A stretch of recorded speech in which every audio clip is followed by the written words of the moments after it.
સુરતમાં 18 ફેબ્રુઆરીએ ઉધના બીઆરસી નજીક બે લૂંટારુઓએ એક યુવકને નિશાન બનાવી તેની પાસે રહેલા રોકડા રૂપિયાની લૂંટ કરી હતી। ભોગ બનનાર યુવક વડોદરાથી પોતાની નોકરી પૂર્ણ કરી ઘરે ફરી રહ્યો હતો ત્યારે રસ્તામાં આકસ્મિક હુમલો થયો હતો।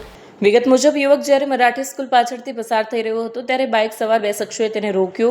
લૂંટારોએ ઝઘડો કરવાના બહાને ક્યું મુझको ગાલી દે રહા હે કહી યુવક સાથે મારામારી શરૂ કરી। એક શખ્સે યુવકના બંને હાથ પકડી રાખ્યા, બીજા શખ્સે તેના પેન્ટના ખિસ્સામાંથી કારીગરોના પગાર માટે રાખેલા 23,000 રોકડા કાઢી લીધા અને લૂંટ ચલાવી ફરાર થયા। લૂંટની જાણ થતાં જ ભોગ બનનારે તરત પોતાના પુત્રને પોલીસને જાણ કરી ઉધના પોલીસ સ્ટેશનની સર્વેલન્સ ટીમે ઘટનાની ગંભીરતા સમજી તપાસના ચક્રો ગતિમાન કર્યા। પોલીસે ટેકનિકલ સર્વેલન્સની મદદથી લૂંટારુઓનું લોકેશન ટ્રેસ કર્યું। આ મામલે સઘન તપાસ કરીને બે પૈકીના એક મુખ્ય આરોપી અવતારસિંહ ત્રિલોકસિંહ ભાદાને ઝડપી પાડ્યો છે। પોલીસ પૂછપરછમાં તેણે ગુનાની કબૂલાત કરી છે। પોલીસે પકડાયેલા આરોપી પાસેથી લૂંટાયેલા રકમમાંથી 20,000 જેટલી રોકડ રકમ રિકવર કરવામાં સફળતા મેળવી છે। જોકે આ કેસમાં અનેક આરોપી હજુ પણ ફરાર છે। પોલીસે તેને વોન્ટેડ જાહેર કર્યો છે। ઉધના પોલીસ સ્ટેશન વિસ્તારમાં પ્રભુનગર એરિયામાં એક જે ફરિયાદી છે ઉદય પ્રધાન એ પોતે ચાલતા જતા હતા ત્યારે તેના ખિસ્સામાં 23,000 રૂપિયા જેટલી રકમ હતી।